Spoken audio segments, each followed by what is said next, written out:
ایک بھائی کا سوال ہے، چند دن قبل میرا ایکسیڈنٹ ہو گیا تھا جس کی وجہ سے میری ٹانگ پر پلاسٹر لگا ہوا ہے۔ ایسی صورتحال میں مجھے واش روم میں جانا اور پاکی کا خیال رکھنا بہت ہی مشکل ہو گیا ہے۔ اسی دوران مجھے احتلام یعنی نائٹ فال بھی ہو گیا، لیکن میں غسل نہیں کر سکتا۔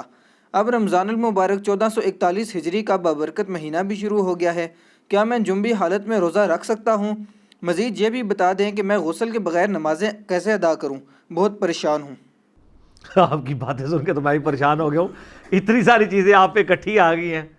پہلے ایکسیڈنٹ ہوا، ٹانگ ٹوٹ گئی، اس پہ پلسٹر ہوا، پھر آپ کو اطلام بھی ہو گیا، اوپر سے رمضان بھی شروع ہو گیا۔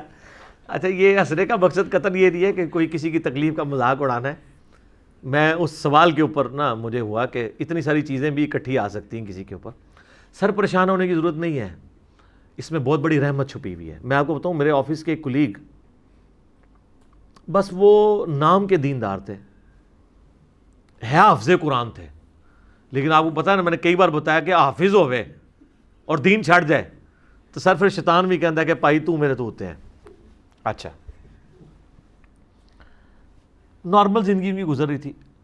ایک دن صبح کے وقت وہ شفٹ کی گاڑی میں آفس آ رہے تھے، تو اس دن بارش ہوئی بھی تھی تو پھسلن تھی، ایک اشارے کے اوپر ٹرک کھڑا تھا آلریڈی، تو یہ فرنٹ سیٹ پہ ان کو بیٹھنے کا بڑا شوق تھا، یہ فرنٹ سیٹ پہ بیٹھے ہوئے تھے۔ تو وہ ڈرائیور نے بریک لگائی تو بریک تو لگ گئی، لیکن وہ چونکہ ڈھلوان پہ آلریڈی روڈ تھی تو وہ ٹائروں سمیت ہائیسٹ جو ہے نا وہ جا کے لگی ٹرک کو۔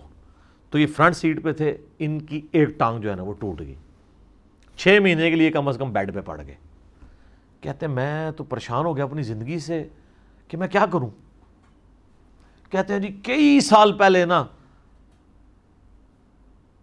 ان کے والد صاحب کو کسی نے گفٹ دی تھی تفہیم القرآن یا دادا ابو کو، تو وہ کہتے ہیں گھر رکھی ہوئی تھی، کوئی نہیں تھا پڑھتا۔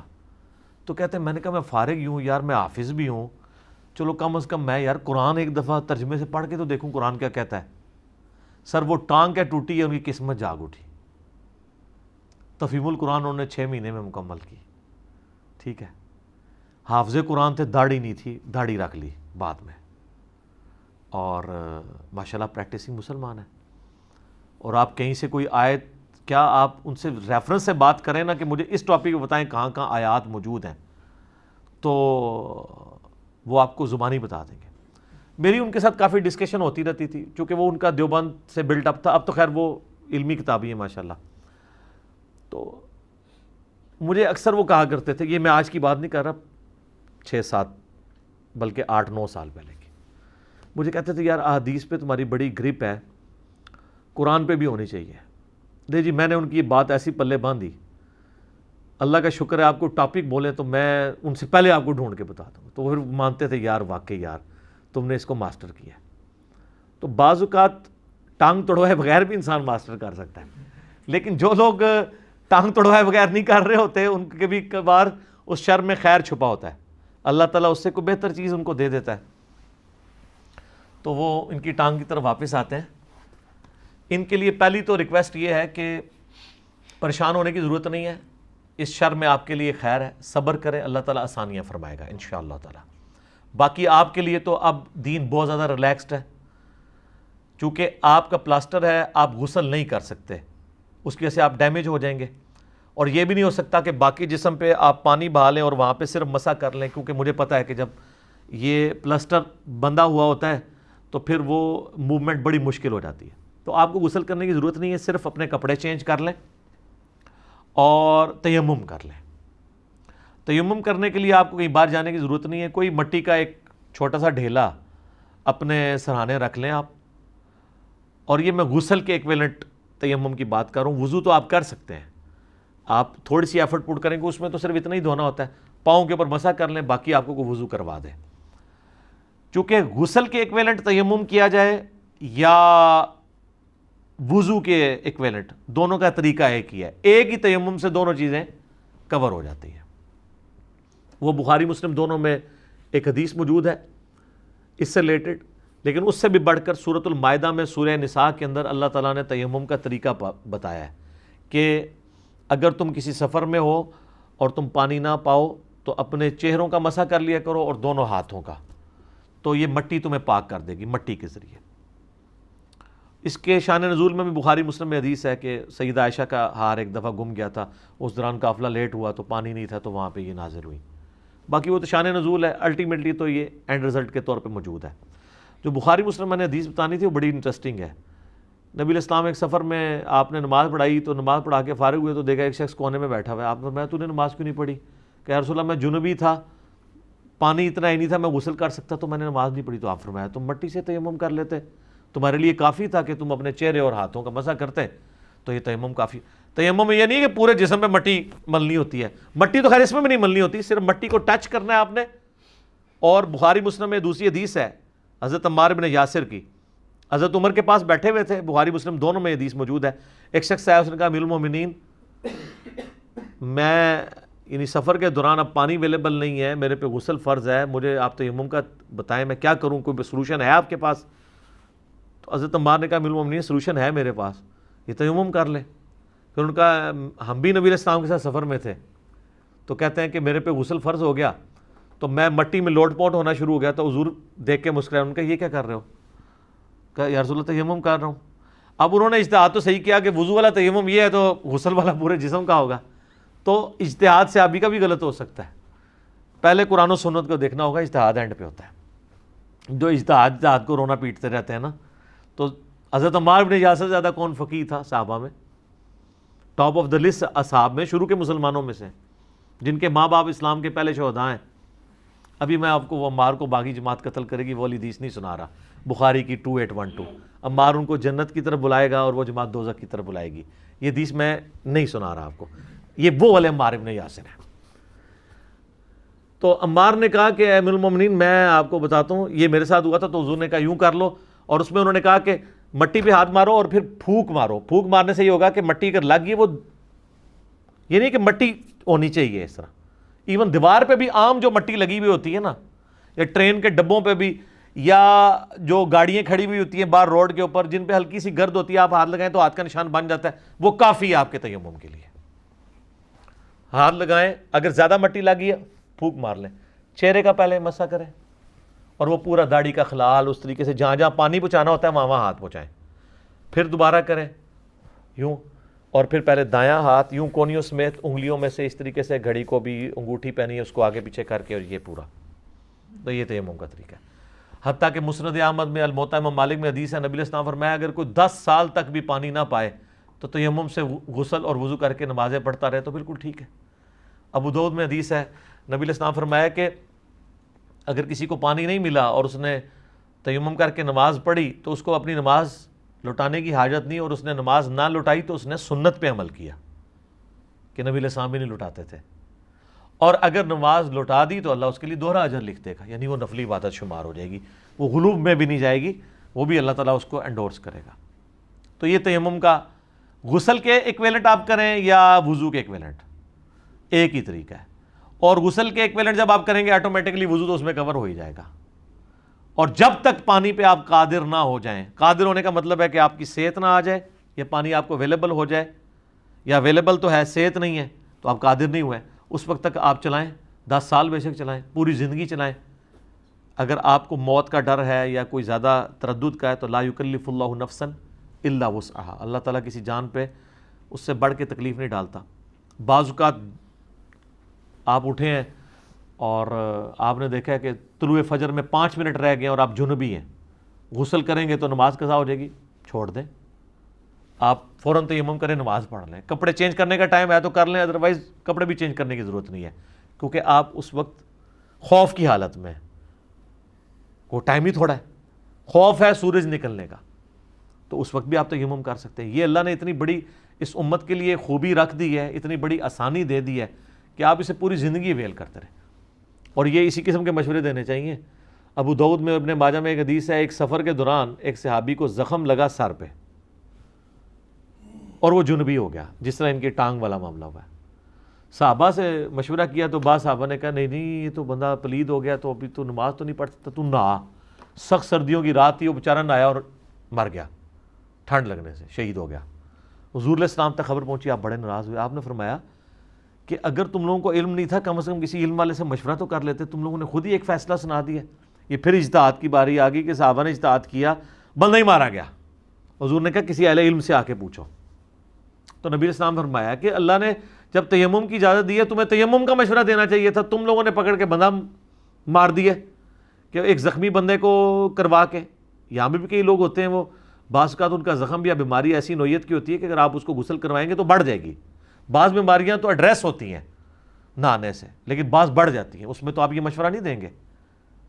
عام حالت میں بھی آپ کی ٹانگ نہ بھی ٹوٹی ہو, آپ صحت مند ہیں اور آپ کا پریویس ایکسپیرینس ہے کہ جب کبھی آپ ٹھنڈے پانی سے نہائے تو آپ کو بخار چڑھ گیا, تو سر آپ کو کوئی ضرورت نہیں غسل کرنے کی. آپ تیمم کر کے فجر کی نماز پڑھیں, دن کے وقت جب سورج نکلے تھوڑا ریلیکس ہوں, گرم پانی اویلیبل ہو, اس وقت آپ غسل اتار لیں اور وہ فجر آپ کی ہو گئی. جناب یہ بہت آسانی ہے دین کے اندر, بہت آسانی ہے. اس کے لیے گھر میں کوئی گملہ رکھ لیں جس میں مٹی ہو, یا مٹی کا ایک ڈھیلا رکھ لیں. ویسے تو فقہ حنفی میں ہے کہ زمین کی جنس کی کوئی چیز ہو جائے, چونا ہو جائے, ایون ماربل کا پتھر جو پالش ہوا نہ ہو, لیکن اس میں احتیاط نہیں, احتیاط مٹی تک ہی آپ رہیں, جو مٹی کا ہی ذکر قرآن میں اور احادیث کے اندر آیا ہے, تو آپ رکھ لیں. اور اس میں مٹی کا ساتھ لگنا ضروری نہیں ہے. ایک ڈھیلا ہے اس پہ آپ نے ہاتھ رکھ, بس صرف ٹچ ہی کرانا ہے. وہ ایک اللہ تعالیٰ نے ایک سنت والا معاملہ رکھا ہے. باقی یہ جتنی نجاستیں ہیں نا, یہ حکمی نجاستیں, یہ حقیقی نہیں ہیں. بخاری مسلم میں حدیث ہے, حضرت ابو ہریرہ کہتے ہیں کہ ایک دن میں گھر سے باہر نکلا, نبی علیہ السلام چہل قدمی کر رہے تھے, تو میں بھی حضور کے ساتھ چل پڑا. تو تھوڑی دیر بعد مجھے یاد آیا میں تو جنوبی ہوں, تو میں چپ کر کے پیچھے سے کھسک گیا, غسل کر کے واپس آیا. تو آپ نے فرمایا کدھر چلا گیا تھا بتائے بغیر ہی. حضور تو اپنی باتیں کر رہے تھے, وہ پیچھے پیچھے تھے. کہ یا رسول اللہ میں ناپاک تھا تو غسل کرنے کے. آپ فرمایا مومن تو کبھی ناپاک نہیں ہوتا. یعنی یہ حکمی نجاست ہے, حقیقی نہیں ہے. وضو کا نہ ہونا نماز کے لیے حکمی نجاست ہے, حقیقی نہیں ہے.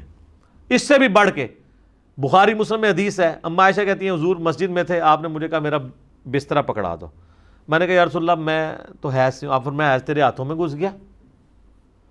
پھر بخاری مسلم میں حدیث ہے, اما عائشہ کہتی ہیں کہ میں جنبی ہوتی, میں یعنی حیض کی حالت میں ہوتی تھی, اور حضور علیہ السلام میری گود میں سر رکھ کے قرآن پڑھا کرتے تھے. یعنی وہ یہ بتانا چاہ رہی ہیں کہ یہ کوئی فزیکلی ناپاک نہیں ہو جاتا جیسے ہندوؤں میں کنسیپٹ ہے. مسلمانوں میں بھی ہے کہ وہ کوئی حیض والی عورت جو ہے یا جنبی عورت نہ تو روٹی پکا سکتی ہے, نہ بچوں کو دودھ پلا سکتی ہے. کوئی ایسی چیز نہیں اسلام کے اندر. وہ فزیکل نجاست ہے ہی نہیں ہے سوائے اس حیض والے خون کے یا سوائے اس منی کے. بس وہ ریموو کی, کام ختم. اس سے بندہ ناپاک نہیں. اب کئی لوگ پوچھ رہے ہوتے ہیں کہ جی ہمارے پہ غسل فرض تھا, ہم نے تولیے کو ہاتھ لگا لیا. تولیے کو اگر منی لگ گئی پھر تو ناپاک ہے, اور اگر آپ کا ویسے ہاتھ لگا ہے یا ایون گیلا ہاتھ بھی لگ گیا, اس کے اوپر کوئی گندگی نہیں, عام پانی کی وجہ سے تھا, کوئی مسئلہ نہیں ہے. اب یہ رمضان میں اکثر مسئلہ ہوتا ہے کہ لوگ اٹھتے ہیں نا, وہ جناب کہتے ہیں غسل فرض تھا جی, تو آپ سحری کریں یا غسل اتاریں. او سر آپ سحری کریں, سنت ہے. بخاری مسلم دونوں میں حدیث ہے, اما عائشہ کہتی ہیں کہ نبی علیہ السلام جب جنبی ہوتے تھے اور احتلام کی وجہ سے نہیں, یعنی مراد بیویوں کے ساتھ تعلق کی وجہ سے, تو آپ علیہ السلام سحری کرنے کے بعد طلوع فجر کے بعد غسل اتارا کرتے تھے. کئی بار ایسا بھی ہو جاتا تھا, حالانکہ آپ کو یہ پتہ ہوتا تھا میں جنبی ہوں. احتلام والے کو تو بیچارے کو پتہ ہی نہیں نہ لگتا. پھر بھی آپ طلوع فجر کے بعد, طلوع آفتاب نہیں طلوع فجر یعنی ختم سحری کے بعد غسل اتارتے تھے, پہلے سحری کر لیتے تھے. تو یہ اما عائشہ نے بتا دیا کہ آپ غسل ضروری نہیں ہے, آپ رکھیں بے شک, روزے پہ کوئی فرق نہیں پڑتا. اس طریقے سے لوگ پوچھ رہے ہوتے ہیں جی روزے کے دوران اگر کسی کو نائٹ فال ہو جائے, احتلام ہو جائے, کوئی فرق نہیں پڑتا, روزہ نہیں ٹوٹتا اس چیز سے, کیونکہ یہ آپ کے اختیار میں نہیں تھا. بلکہ بخاری مسلم میں جو حدیث ہے نا سیدہ عائشہ والی, اس میں یہ بھی آتا ہے کہ حضرت ابو ہریرہ نبی علیہ السلام کی وفات کے بعد 30 سال تک یہ فتویٰ دیتے تھے کہ جس پہ غسل فرض ہے نا وہ روزہ نہیں رکھ سکتا جب تک غسل اتار نہ لے. تو جا کے حضرت سیدہ ام سلمہ اور سیدہ عائشہ سے جب لوگوں نے مسئلہ پوچھا تو انہوں نے کہا کہ یہ ابو ہریرہ کو کس نے بتا دیا ہے, نبی علیہ السلام تو احترام کی وجہ سے نہیں کسی اور وجہ سے, یعنی وہ شرم کی وجہ سے کہہ رہی تھی نا, یعنی بیویوں سے تعلق کی وجہ سے جنبی ہوتے تھے تو آپ تو ختم سحری کے بعد غسل اتارتے تھے, سحری کر لیتے تھے, روزہ رکھ لیتے تھے. پھر حضرت ابو ہریرہ کو کسی نے آ کے بتایا تو حضرت ابو ہریرہ نے کہا کہ یہ میں جو فتویٰ دیتا تھا یہ میرا اجتہاد تھا اپنا ذاتی, یہ نبی علیہ السلام کے ریفرنس سے میں نے کبھی بھی بیان نہیں کیا. باقی صحیح بات وہی ہے جو آپ کو ام سلمہ اور سیدہ عائشہ بتا رہی ہیں، کیونکہ وہ تو حضور کی بیوی ہیں، وہ تو خود بتا رہی ہیں، تو بات ہی ختم ہو گئی۔ اگر حضرت ابو ہریرہ جن کے پاس سب سے زیادہ حدیثیں تھیں، ان سے بھی کچھ حدیثیں اوور لک ہو سکتی ہیں، تو سر امام حنیفہ سے بھی ہو سکتی ہیں۔ مہربانی کرو، امام حنیفہ کو کیوں تسی شرمندہ کروا دے ہو بار بار؟ یہ کہتے ہیں جی امام صاحب کو نہیں حدیث پتہ چلی ہوگی رفع دین کی، فلانی فلانی، پھر میں اور طرف چل پڑوں گا۔ یہاں تو اتنے بڑے صحابی اور فقیہ صحابی اور محدث صحابی، سب سے زیادہ حدیثیں یاد کرنے والے، جن کے بارے میں بخاری مسلم میں حضور کی دعا ہے، آپ نے یوں مٹھی کر کے چادر میں رکھی اور کہا آپ نے سینے سے لگا لے، وہ کہتے ہیں میں کبھی وہ حدیث نہیں بھولا۔ یہ اس بندے کو بھی حدیث نہیں پتا تھی، 30 سال نہیں پتا لگی، تو باقی کس کھاتے میں؟ لیکن آج مبارک دور ہے جناب، ایک ایک امام نے جو محنت کی ہے نا اپنی اپنی زندگیاں لگا کے، ایک ٹچ کے اوپر آپ کے پاس ہے ہزاروں سال کا علم۔ یہ اللہ نے اس مبارک دور میں آسانی کر دی ہے الحمدللہ۔ یعنی بڑے بڑے ائمہ کے پاس اتنی حدیثیں نہیں تھی جتنی ہمارے پاس، انہی کی محنت سے ہمارے پاس ہے۔ اچھا یہ جب میں باتیں کرتا ہوں کہتے ہیں اپنے آپ کو بڑا کہتا ہے، بڑا تو تب کو جب میں نے کوئی کتاب لکھ کے دی ہے، میں تو انہی اماموں کو ٹریبیوٹس پیش کرتا ہوں کہ ان کی محنت ہے۔ لیکن آج بھی وہ زندہ ہو تو وہ بھی حیران ہو جائیں کہ یار دیکھو امام بخاری امام مسلم نے تو حدیثوں کے نمبر بھی نہیں لگائے ہوئے تھے۔ امام بخاری امام مسلم کے سامنے اگر ان کی اپنی بخاری رکھ دی جائے نا اور ان کو کہا جائے کہ آپ یہ حدیث ڈھونڈیں، یہ کہاں ہے، ان سے پہلے ہمارے لڑکے ڈھونڈ سکتے ہیں، کیونکہ ہمیں نمبر پتہ ہے۔ مثلا اگر امام مسلم سے کہا جائے کہ آپ یہ ڈھونڈیں حدیث کہاں ہے، کہ علی سے محبت نہیں رکھے گا مگر مومن، علی سے بغض نہیں رکھے گا مگر منافق، تو امام مسلم کو کتاب الایمان کھولنا پڑے گا نا۔ ہمارے لڑکے کہیں 240 ہے جی۔ امام بخاری سے اگر ہم کہیں کہ یہ آپ ذرا ڈھونڈیں حدیث یہ آپ نے کہاں لکھی تھی کہ عمار کو ایک باغی جماعت قتل کرے گی، عمار ان کو اللہ اور جنت کی طرف بلائے گا اور جماعت دوزخ کی طرف بلائے گی، تو ان کو سینکڑوں صفحے کھولنے پڑیں گے۔ ہمارے لوگ کہیں گے سر 2812 حدیث ہے، اے ٹھک مار کے اے سر سند تسی لئی ہے سر، ساڈی کوئی کنٹریبیوشن نہیں، یہ تسی کیتی سی محنت۔ ایون قرآن کی آیات کے نمبر نہیں تھے۔ آج اگر آپ کسی صحابی سے کہنا کہ جو آیت ہے ان اللہ و ملائکتہ یصلون علی النبی، صلوات بر محمد و آل محمد، اللہم صلی علی محمد و آل محمد، یہ قرآن میں کہاں ہے؟ وہ کہیں گے سورۃ الاحزاب میں ہے۔ اور آپ ان سے پوچھیں گے کتنے نمبر پہ ہے، وہ کہیں گے میں نے تو نہیں، نمبر تو نہیں میں نے گنا ہوا، لیکن ہم نے تو اپنے جگہ جگہ کارڈ پہ لکھا ہے سورۃ الاحزاب آیت نمبر 56۔ اس وقت نمبرنگ نہیں تھی۔ تو سر یہ جدید دور میں اللہ نے جتنا ہمیں نبی علیہ السلام کے مبارک زمانے سے دور کیا ہے نا، اتنا ہی ہمیں فیسیلیٹیٹ بھی زیادہ کر دیا ہے کہ تھوڑی سی محنت سے جناب آج آپ ہر چیز ایک ٹچ کے اوپر آپ کے سامنے، ہر زبان میں ترجمہ، مختلف فرقوں کے علماء کے ترجمے، علماء کی ترجمے نا۔ ہمیں لوگ کہتے ہیں علماء سے دور کر رہے ہیں، میں نے تو علماء سے جوڑا ہے۔ آپ کے علماء کی کوئی قدر نہیں تھی محنت کی اگر ہم لوگوں کو نہ کتابوں کے ساتھ جوڑیں۔ یہ میری زائد بھائی سے اکثر بات ہوتی ہے، اسلام 360 والے لوگ تو کہہ رہے ہیں کہ میں نے کوئی بندہ لانچ کیا ہے، انہوں نے پیرلل میں کام کیا۔ بھائی میں ان کو ضرور ہے کہ بعد میں میری واقفیت ہوئی ہے تو میں ان کو ضرور مشورہ دے دیتا ہوں، مجھ سے گائیڈ لائنز لیتے ہیں اس حوالے سے، باقی میں نے نہیں، انہوں نے انڈیپینڈنٹلی، مجھے تو بعد میں ان کا تعارف ہوا ہے۔ لیکن وہ مجھے بار بار کہتے ہیں کہ اسلام 360 کا فائدہ اس لیے ہوا کہ آپ نے لوگوں کو حدیثوں کے نمبر اور یہ لوگوں سے انٹروڈیوس کرایا، ورنہ لوگوں کو تو 360 کا کوئی انٹرسٹ ہی نہیں تھا، نہ اس کو یوز کرنے کے ساتھ تھا۔ تو دیکھیں نا یہ ساری محنت ضائع جاتی اگر ایک پلیٹ فارم سے انٹروڈیوس نہ کروایا جاتا۔ اور ہم دونوں سے زیادہ کنٹریبیوشن ان لوگوں کی ہے کہ جن لوگوں نے اس وقت میں محنت کی ہے، آج وہ اس محنت کو دیکھیں گے تو خوش ہی ہوں گے، ان کا خون ہی بڑھے گا یار تو بڑا اچھا ہو گیا۔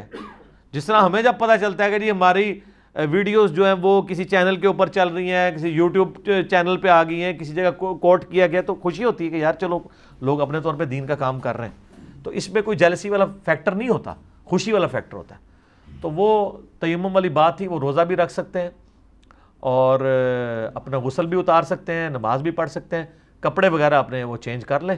تو باقی موجے ماریں جتنا عرصہ ہے یہ مسئلہ ہے، تیمم کے ساتھ کام چلاتے رہیں۔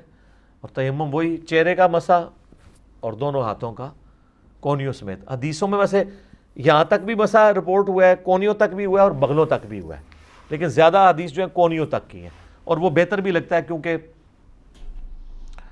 نماز کے لیے جو وضو کرتے ہیں وہ بھی کونیوں سمیت ہوتا ہے، تو کونیوں تک والا کر لیں۔